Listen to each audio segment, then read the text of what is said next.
Innovadores al fin del mundo. Una conversación sobre emprendimiento, innovación y sostenibilidad junto a destacados invitados con experiencias que no te puedes perder. Innovadores al fin del mundo.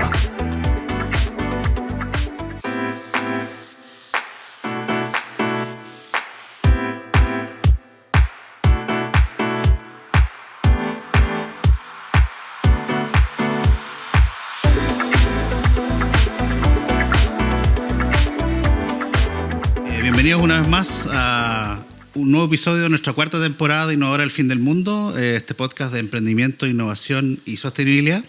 Este proyecto está apoyado por Corfo, Patagonia Startup, NB Producciones y el Lago Conquistador de Valdivia. Mi nombre es Ricardo Icarte y hoy estamos hablando de mejoramiento genético, cultivos resilientes, agricultura del futuro, y hoy día nos acompaña Francisca Castillo y Daniel Norero de Neocrop Technologies. Hoy día, con un rico cafecito de Fujit, disfrutando de un rico café con hongos.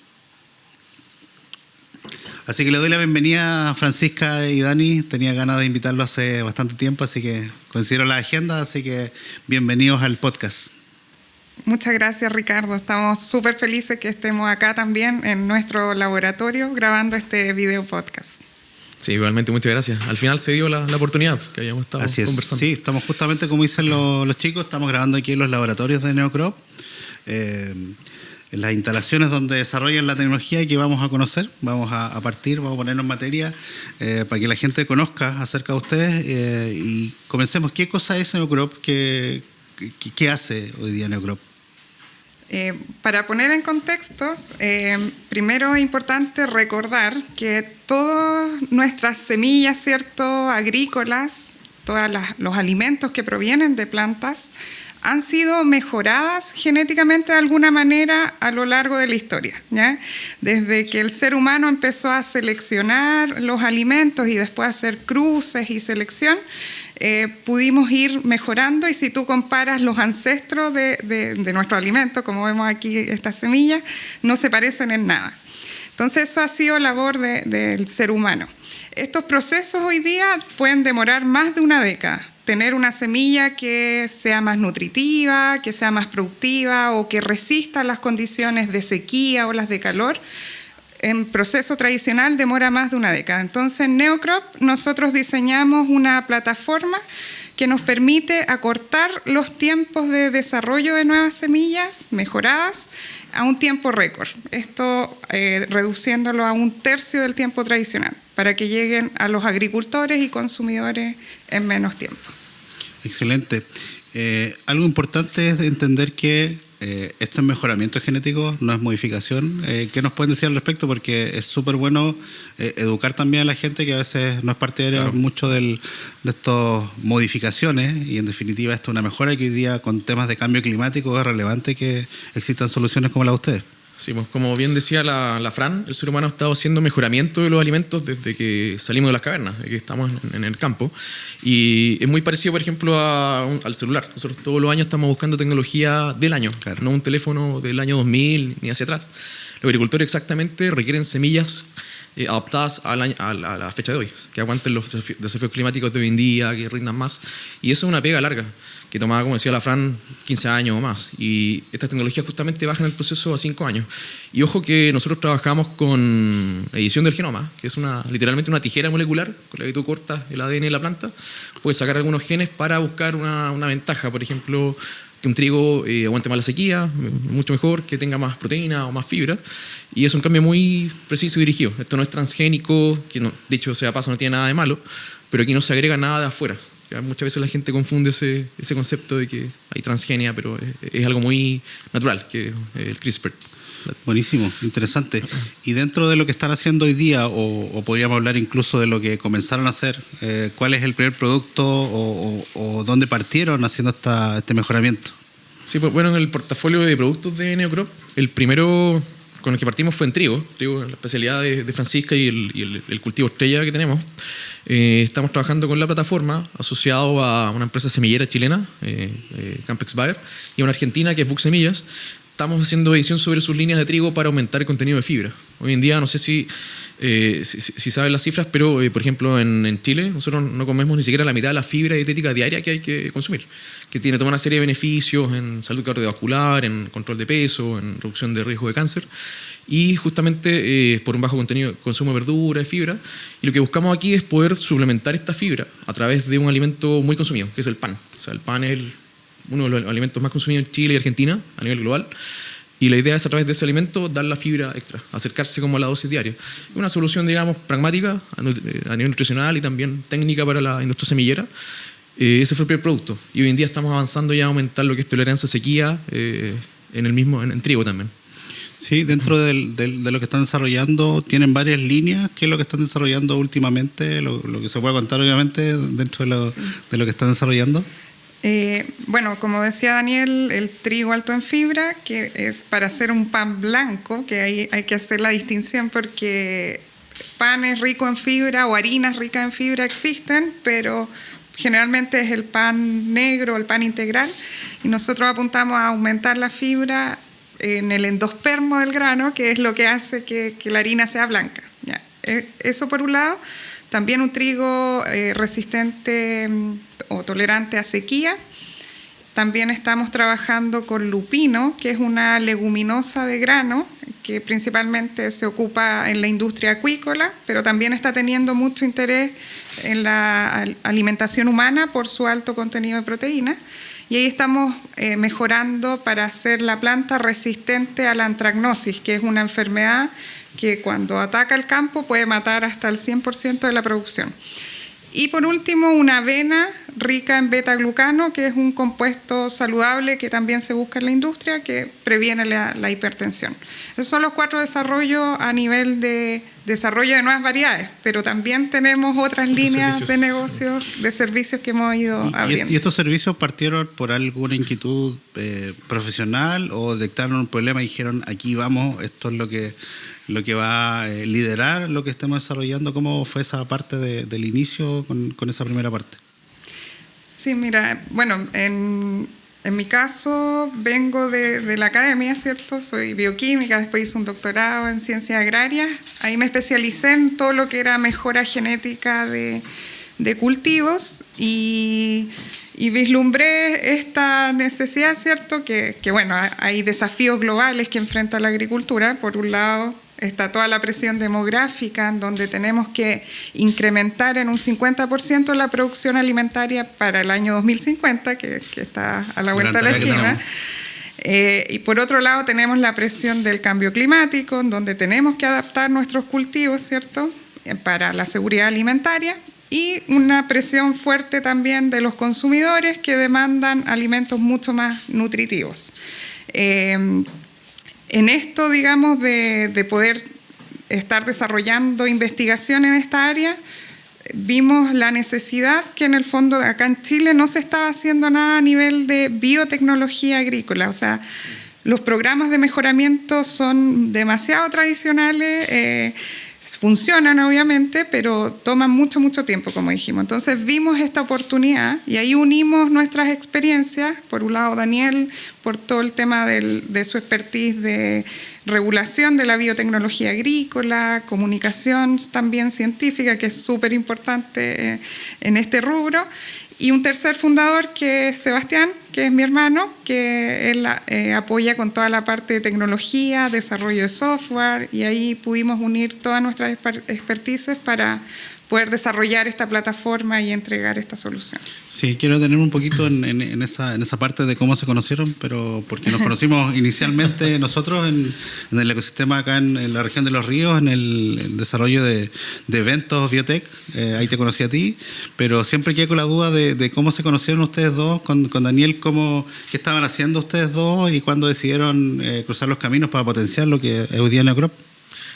Se dio justo al inicio de la pandemia, cuando estábamos partiendo, creo que marzo de 2020 por ahí. Ya habían partido muchos eventos laborales en formato Zoom por el momento. Y me acuerdo que estaba en un evento de la pega anterior que partió en este formato. y de repente había harta gente del país, de la academia, principalmente que trabajaban con CRISPR en agricultura, y de repente veo que alguien pregunta ahí, oye, yo estoy trabajando con trigo, y lanzó una pregunta, una duda regulatoria de la Francisca. Y nosotros teníamos todos mapeados, oye, ¿quiénes trabajan con esto en Chile? Que no son muchas personas, y no la conocíamos. Entonces pues ya, después del evento quedó el feedback ahí a nivel laboral, seguimos hablando y partió el nexo. O sea, inicialmente teníamos un rango etario un poco más joven que el resto del Claro. gremio y de la industria, entonces como que seguimos en contacto hasta que se fue dando ahí nos dimos cuenta que había una necesidad en común que habíamos visto en nuestras áreas profesionales que no se estaba explotando en Chile ni en Latinoamérica, que era llevar estas tecnologías, llevarlas de verdad de la universidad, a la academia, al campo. Entonces, y ahí partió el... Sí, ahí toca un tema súper importante, que la investigación, el rango etario creo que las nuevas generaciones de investigadores trata de llevar todo lo que está investigando, valga la redundancia, a una ciencia o algo más aplicado.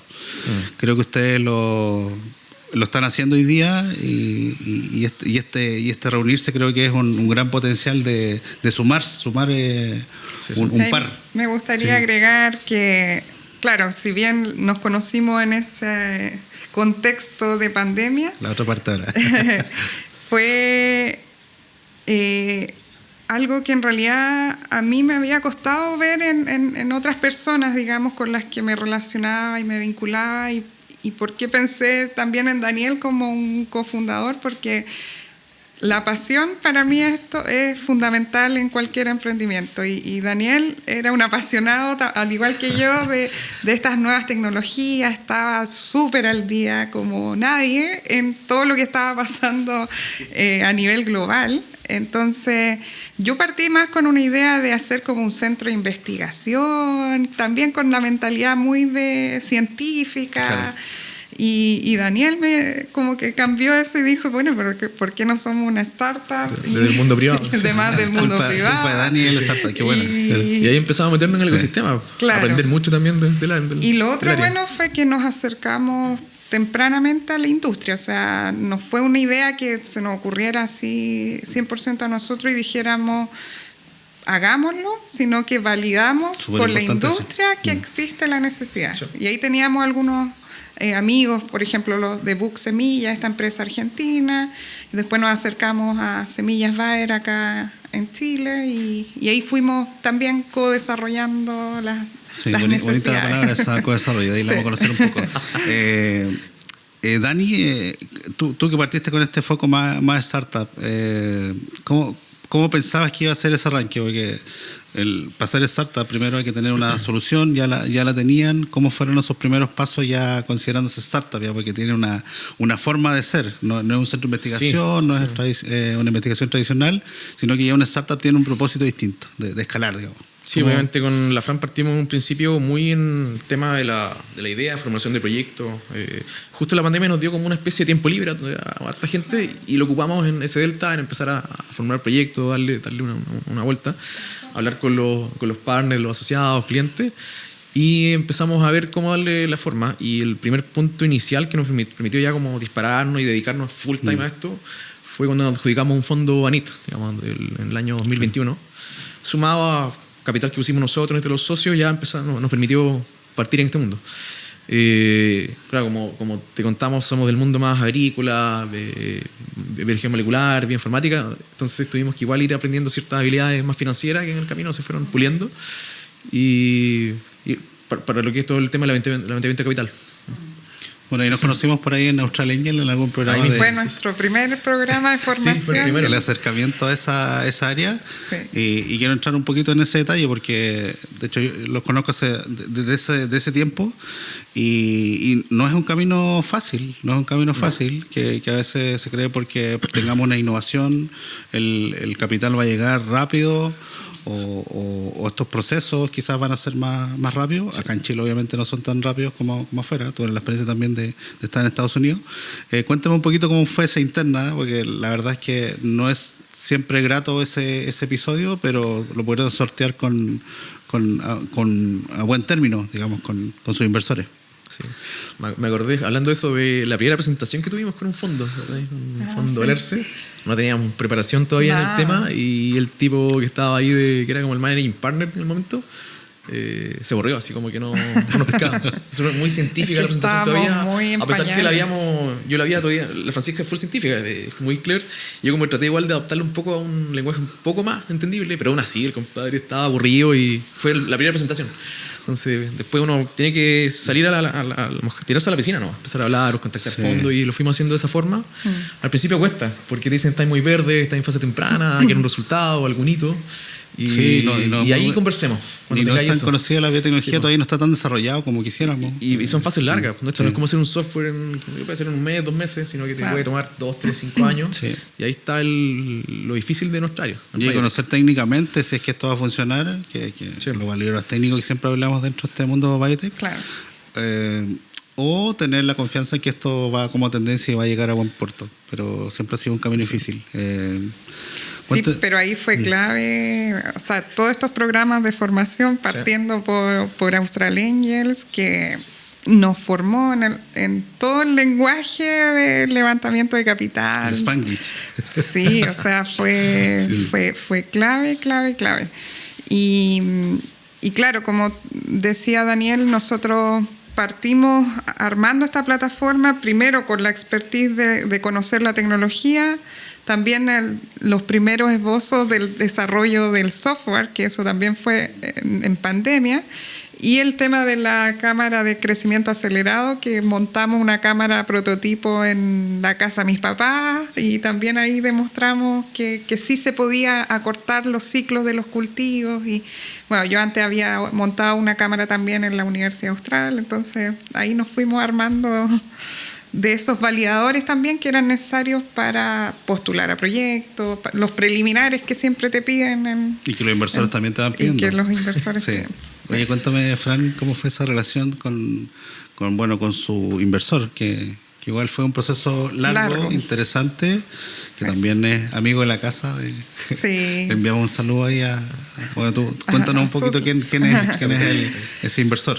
Sí, claro, fue como tú dices, un camino largo. También lo conocimos cuando estábamos en etapas muy tempranas. A nosotros lo que nos permitió ir madurando la tecnología para después llegar a poder cerrar esta primera ronda de inversión fueron los fondos públicos, que para nosotros han sido un tremendo aliado. O sea, quiero destacar y agradecer también a la NID, Corfo, FIA y también el gobierno regional, porque han sido tremendos aliados, sobre todo para estas etapas tempranas de maduración de la tecnología. Y luego pasamos después de 1 año y medio aproximadamente, desde que conocimos a Sudlit Capital, principalmente a Maxim, ¿cierto? Que nos fue haciendo seguimiento, teníamos reuniones, no sé, trimestrales, y hasta que decidieron invertir en septiembre del año pasado, es reciente. Y la verdad es que ha sido una súper buena experiencia. O sea, el apoyo también de parte de ellos, con su conocimiento más financiero, ¿cierto? El feedback del crecimiento. Al final es un ganar-ganar, ¿cierto? Es una sinergia. Y así debemos ver a nuestros inversionistas. Creo que es súper importante establecer. De los pocos que tiene ese foco biotech y que está invirtiendo fuerte en esas etapas tempranas que requería, después de los fondos públicos, claro, vienen ellos. Creo que es una apuesta súper importante que tienen ellos. Pero cuéntame un poquito cómo fue esa interna antes del levantamiento, porque ahí estuvimos trabajando. Claro, tardó un tiempo. El proceso de due diligence fue súper intensivo. O sea, creo que hubo que poner en orden todo. Por un lado fue súper bueno. O sea, te ordena un montón la empresa en términos corporativos, recursos humanos, contractuales también con los partners, ¿cierto? O sea, hay que tener todo muy en orden. Y si bien eso nos tomó tiempo, creo que vale totalmente la pena. Sí. O sea, pero en la interna había un proceso que no estaba tan, digamos, favorable en el tiempo interno que estuvieron haciendo mientras llegaba ese levantamiento de capital. Bueno, ahí sí nos tocó cosas un momento difícil, pero que pudieron sortear bien. Súper complejo, yo diría, desde que tuvimos la confirmación de la ronda, pero hasta cerrarla y que en el fondo Claro. pudiéramos tener La transferencia, ¿cierto? Hubo 6 meses más o menos que estuvimos sin financiamiento. Y Sí, ahí eso fue complicado. fue la etapa, yo diría, más compleja que hemos vivido y que si no hubiese sido por nuestras familias, que ahí destaco, bueno, como dicen el Family and Friends al principio, es súper importante. Claro, tanto mi padre como el papá de Daniel nos fueron el soporte en ese periodo. O sea, yo creo que si no hubiese sido por ellos, quizás hubiésemos tenido que hacer como una pausa y después seguir. No, y en ese tiempo hubo con el delta de 6 meses que nosotros siempre estábamos preocupados, por ejemplo, de que estuviese la plata para pagar los sueldos, todo lo que corresponde de impuestos. Nosotros no cobrábamos sueldo, nosotros estábamos todo ese tiempo sin ganar ni uno. Y para que todo el resto marchara bien y estuviese a flote, y fue duro. Fue duro. Pero estratégicamente igual resolvieron bien. Sí. Decidieron... logramos meter un ticket ahí de un Inversión Ángel para aguantar ese periodo hasta que entrara el ticket de Sutrich, y aparte nos llegó así de golpe como adjudicación de 4 fondos públicos. Fue como que porque lo que hicimos mucho fue el último trimestre cosechamos todo el trabajo duro de esos 6 meses. Pero antes habían tenido 2 co-desarrollos con empresas... No, ya estaba en marcha, solo que se nos achicó la caja en ese rato. Y fue un año igual, el 2022 fue igual duro. Sí. ¿Y cómo fue esa confianza con esos primeros clientes que cuesta mucho, sobre todo en este sector que hay que investigar y desarrollar esas cosas? ¿Cómo pudieron sortear eso? ¿Cómo llegaron a cerrar esos tratos con estas 2 semilleras? Como te comentaba, bueno, antes de fundar Neocrop, yo estaba terminando un postdoctorado y ahí fui a un congreso en Canadá, el Congreso Internacional de Trigo, y tuve la oportunidad de conocer a la directora de investigación y mejoradora genética de Buck Semillas, que es esta empresa argentina que hace mejoramiento genético de trigo y otros cultivos, que tiene un 15% del mercado argentino, que no es menor. Y ahí establecimos una cercanía, digamos, y una potencial ideas de colaboración, porque a ellos es muy tradicional su programa de mejoramiento, hacen algo de marcadores moleculares, pero y estaban muy interesados con estas nuevas tecnologías de edición genética, pero son una empresa familiar que no van a instalar las capacidades dentro de esa empresa. Entonces, continuamos en conversación y claro, para mí ese fue un momento en donde visualicé una oportunidad también. Ser más un brazo tecnológico de estas empresas semilleras que hoy día hacen mejora genética tradicional, pero no van a instalarse con un laboratorio. Entonces, apenas le planteé esta oportunidad de postular en conjunto a estos proyectos, ellos totalmente abiertos a apoyarnos y cofinanciar una parte también del proyecto. Y después también con don Eric, principalmente Semillas Bayer, a través de las redes de contacto pudimos llegar a él, referido, porque también eso es súper importante, ¿cierto? Tu red y quién te da la referencia. Y claro, por quien íbamos referido, él le tenía mucha confianza, entonces no fue problema entrar y que además él es muy innovador pese a la edad que tiene porque es un mejorador genético de renombre. Bueno encontrarse con esas personas en el camino que pero muy innovador. De hecho, fue más rápido en tomar la innovación que agrónomos jóvenes. Él tiene 80 y tantos años y se maravilló con estas tecnologías. Y de repente hablamos con agrónomos de 40 años o menos que medio escépticos. Todavía tienen esa duda de si esto funciona o no. Sí.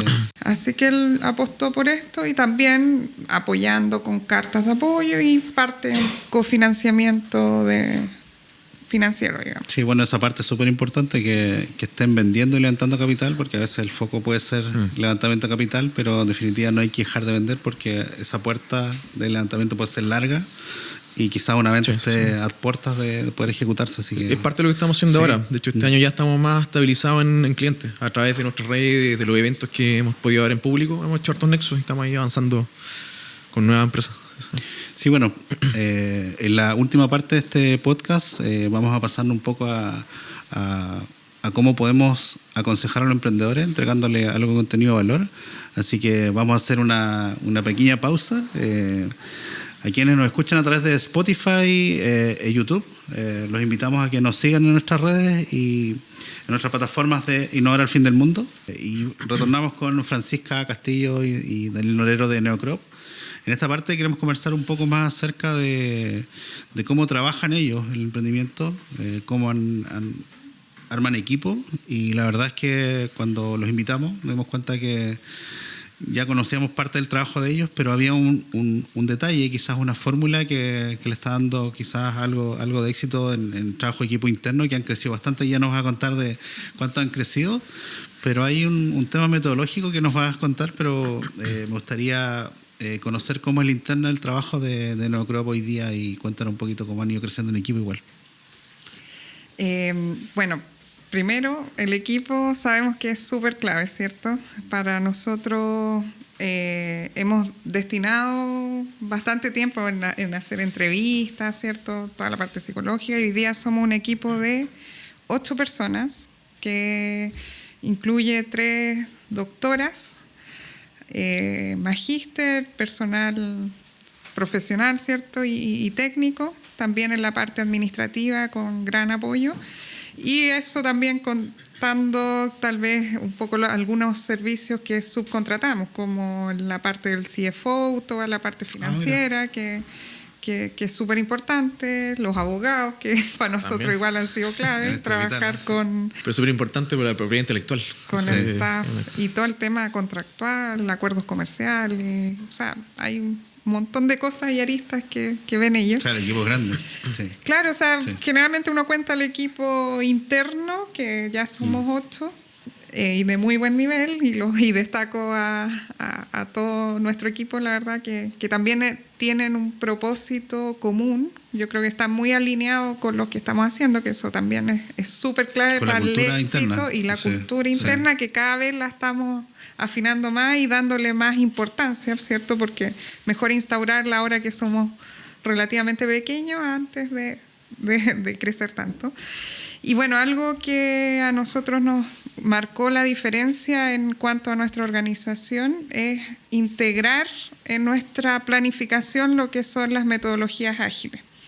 Y ahí ¿qué son las metodologías ágiles? Partimos con, primero, algo había aprendido con un mentor de la industria, pero con un método súper rudimentario en Excel.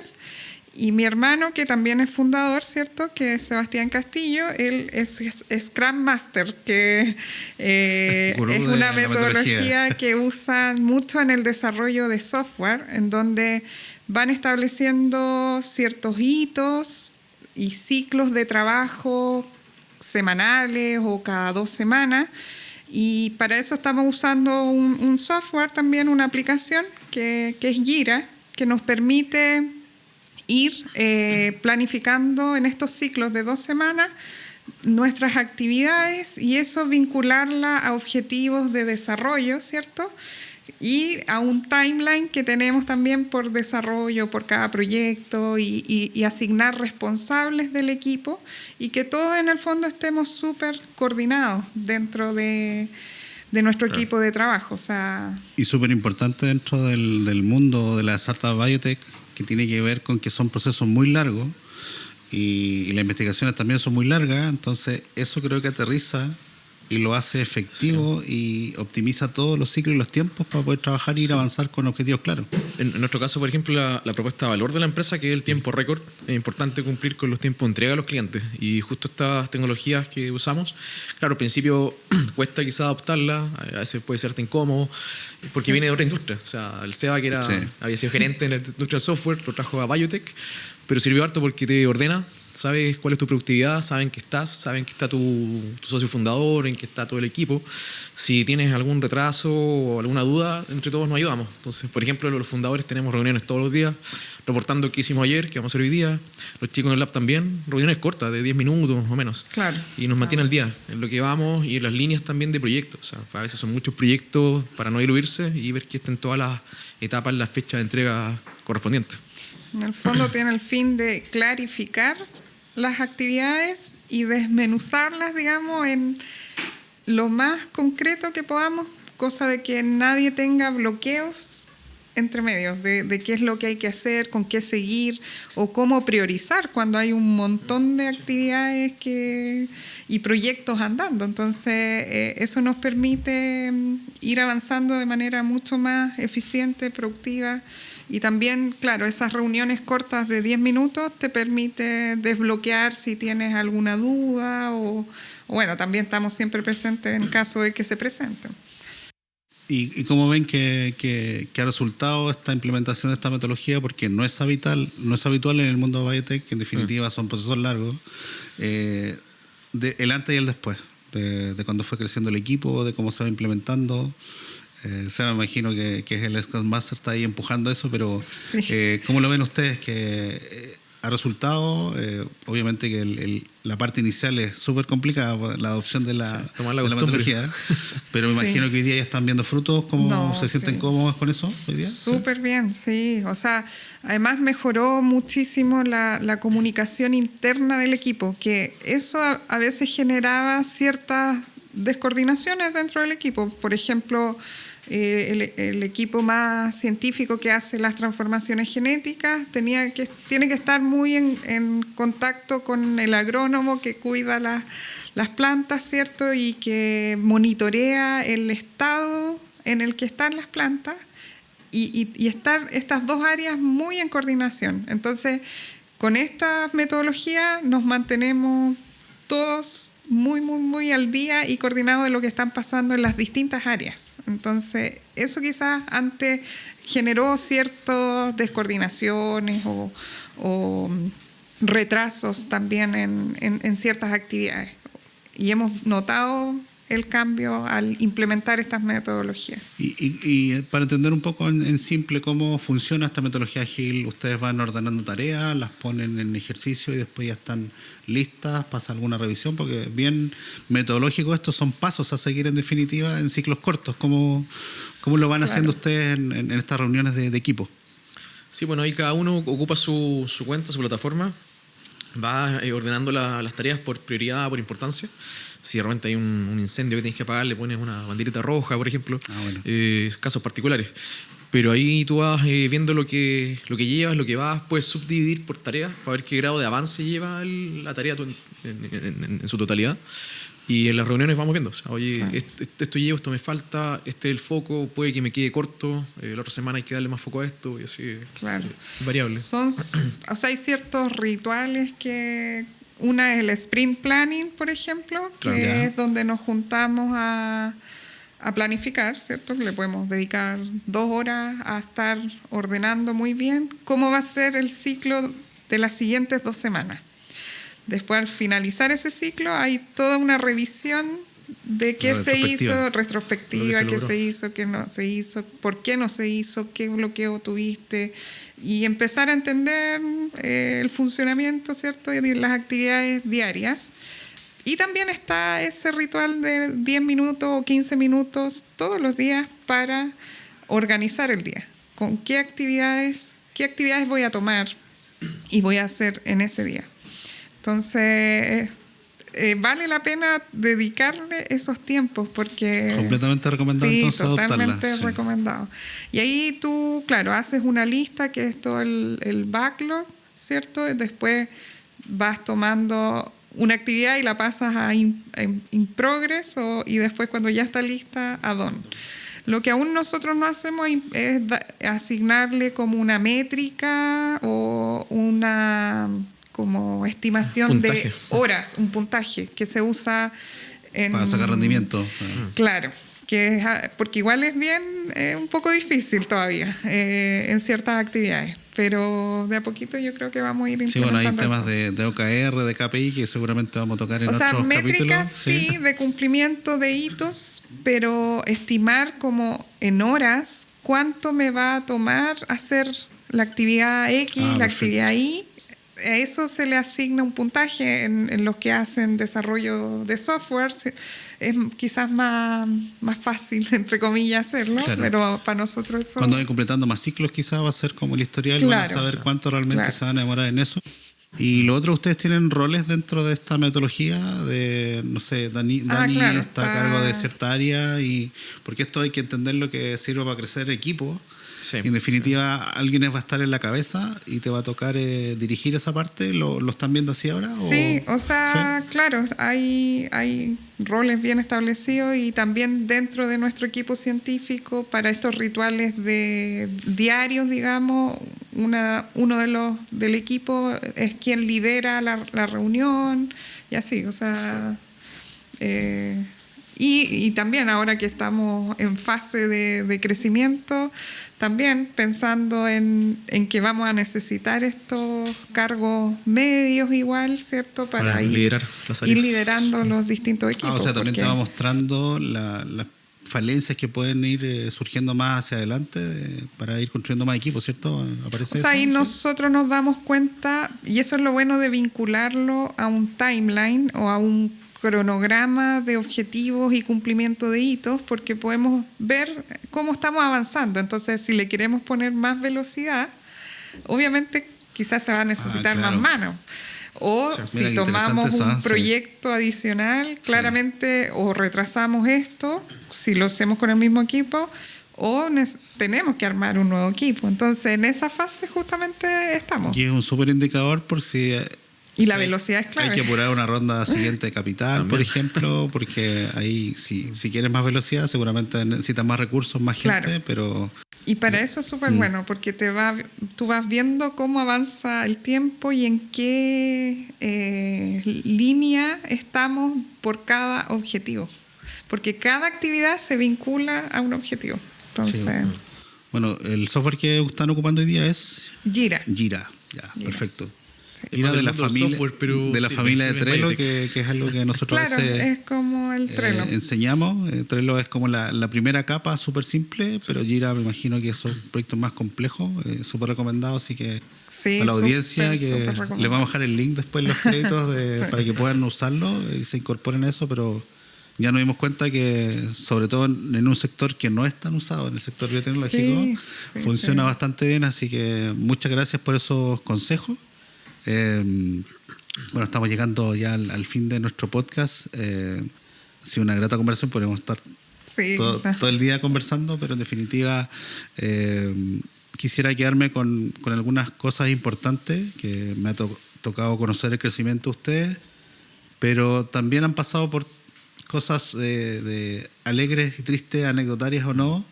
¿Qué consejos les darían a los emprendedores o los investigadores o el mundo biotech que hoy día se está agrupando incluso? ¿Hay alguna sorpresa quizás ahí para contar algo? ¿Qué consejo les darías a las personas que están oyendo este podcast? Que dicho de paso también nos escuchan en varios países. Las temporadas pasadas llegamos a escucharnos en 12 países, así que esta audiencia va creciendo. Esperamos que ahora con esta nueva temporada también siga, así que les dejo abierto el micrófono para que nos den un consejo al emprendedor o algo que quieran mencionarle, Fran.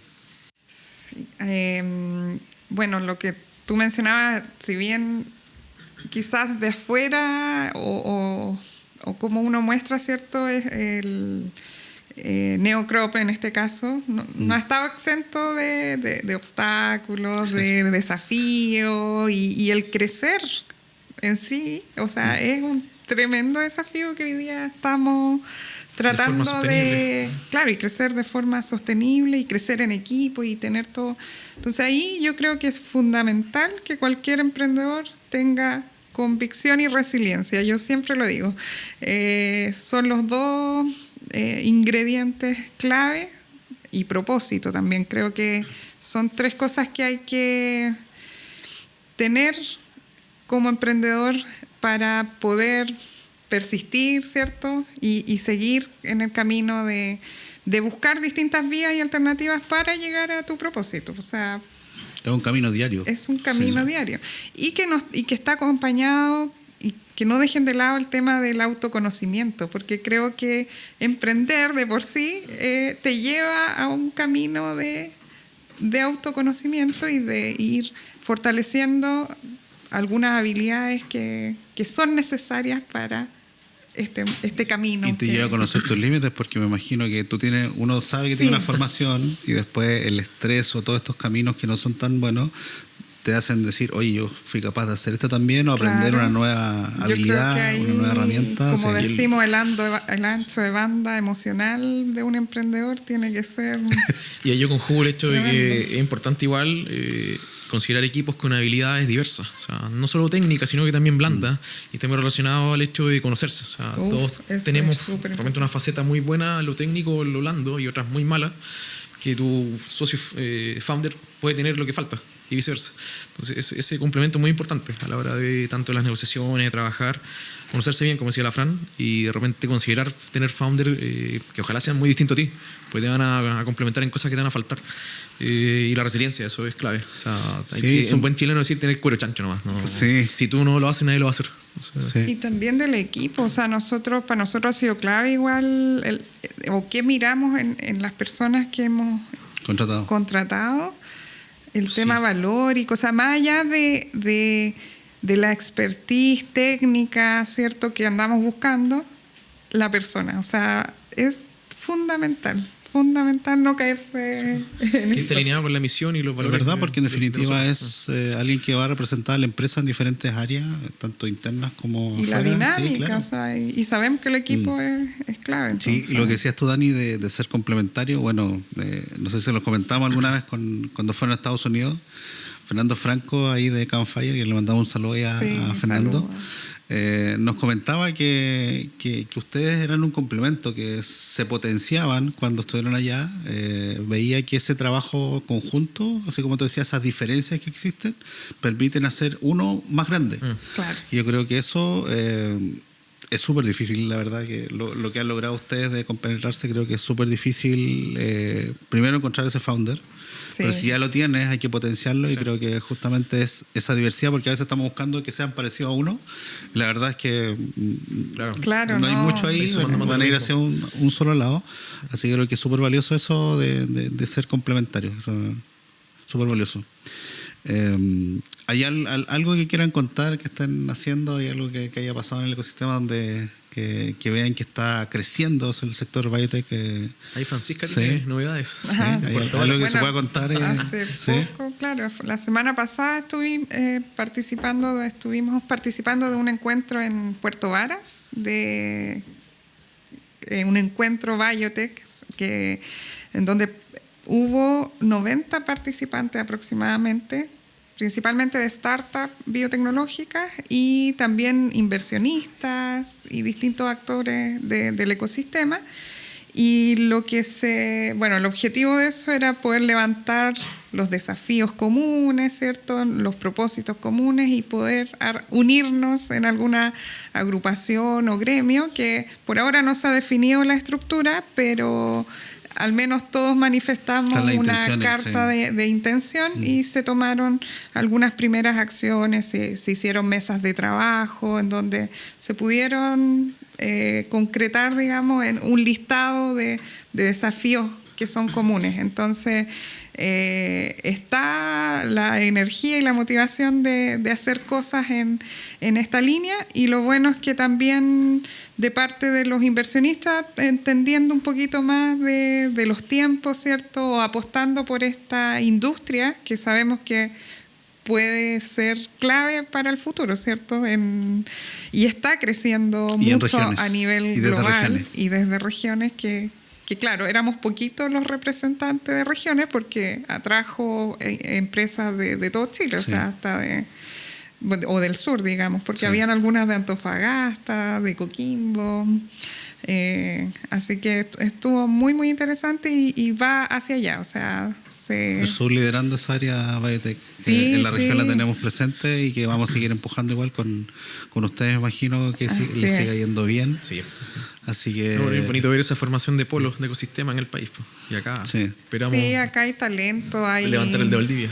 Hay capacidades, entonces... En esa tarea estamos estamos trabajando todos en conjunto como ecosistema también, así que para mí fue muy grato entrevistarlo. Yo conozco su historia, así que tenía ganas de compartirla, de esta conversación un poco más liviana y conocer detalles igual que no todos conocen muchas veces. Así que le doy las gracias por aceptar la invitación al podcast Innovar al Fin del Mundo. Ahí nos pueden seguir en redes, en Spotify, YouTube. Así que prontamente va a estar el capítulo. Así que agradecemos a Corfo, como los ha apoyado a ustedes, también apoya este tipo de iniciativas. Patagon Startup, que represento ahí y que estamos empujando temas biotech, modelos que tenemos también como el co-desarrollo. NB Producciones, que hace posible que se realice este podcast, y el Lado Conquistador de Valdivia, que va a impulsar también que esto se difunda.